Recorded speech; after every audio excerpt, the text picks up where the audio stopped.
Thanks, John. Yeah, my name is John Vallis, and as you said, Jordan, I host the Bitcoin Rapid Fire podcast. And first, I'll echo what Gigi said. It's a pleasure to be here. Big fan of your work. Have listened to many hours of your stuff, and of course, read your books. I've been focusing in the podcast over the last year on exploring Bitcoin and what it is and what it means, and speaking with all the different people that are involved in it. But as we told you a bit earlier, I've been placing the phenomenon that's been most interesting to me has been the transformations that seem to be occurring in individuals as a result of understanding and engaging with Bitcoin. And it's a very peculiar phenomenon, of course. And so that's why I found it so interesting. And of course, I think there's the book Maps of Meaning, and part of the reason why we explored it in the book club is because I think that provides a framework for understanding that phenomenon better. So hopefully we'll get into some of that today. Yeah, well, part of the reason I wanted to talk to you guys was because when I started looking into what you were doing, I was struck by two things: that there seemed to be a psychological element to your endeavor, but also perhaps to Bitcoin and the Bitcoin community, such as it is. And then also, I was interested in your philosophical speculations about the domain of value. And so we'll delve into that. What have you noticed about individual transformation? And do you think it's particular to Bitcoin? And like, it's a strange thing to notice and to bring up. So maybe you could elaborate on that a little bit.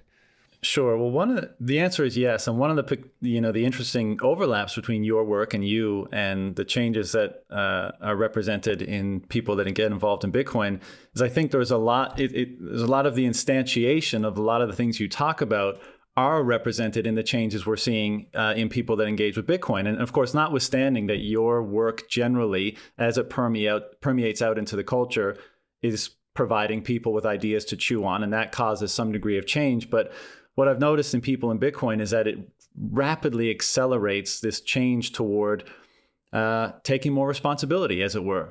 Why do you think that is?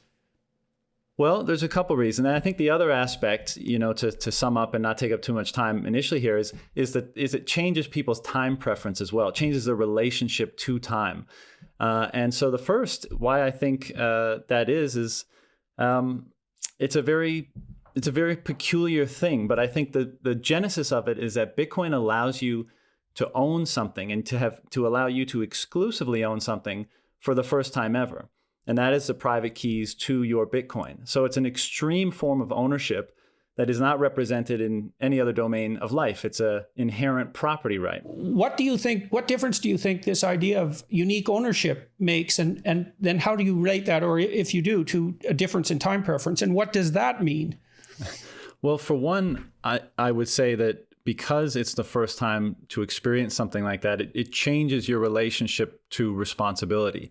And I think one of the outcomes from that is it causes you to contrast that extreme form of both ownership and responsibility in that domain to all the other domains of your life where, let's say, there's a dependence that exists.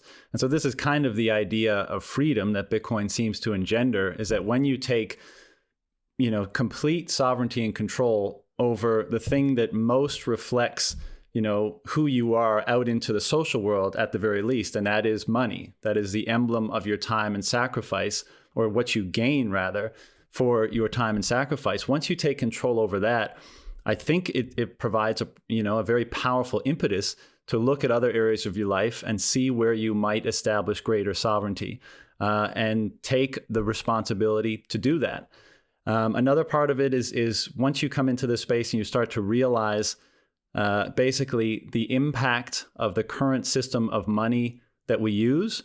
And I know this is a term that you use and you reference in the book, but you begin to see how Bitcoin represents the information, let's say the truthful speech, that rectifies pathological hierarchies that evolved as a result of false money, as a result of fiat money, let's say.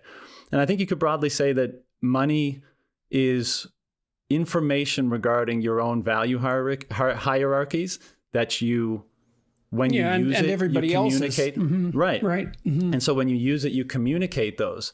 And to the extent that there's an intermediary or that there's anything that's distorting the fidelity of that communication, pathological hierarchies, incongruencies between what you're attempting to communicate and what you actually are communicating to that market, I think, emerge. And well, I think that was what I found interesting about the claims that you guys are making. And I wanted to have this discussion in part to evaluate that claim, to see if there's, well, to see how solidly developed that idea is, because it's a very interesting idea that in some manner, Bitcoin is provides an incorruptible language of value, preferable to gold, say. So maybe you have to buy the argument first that gold is preferable to a currency that isn't dependent upon something like gold. And that's also a separate argument. But you're making the case then that Bitcoin is superior even to gold. And so we'll go into that.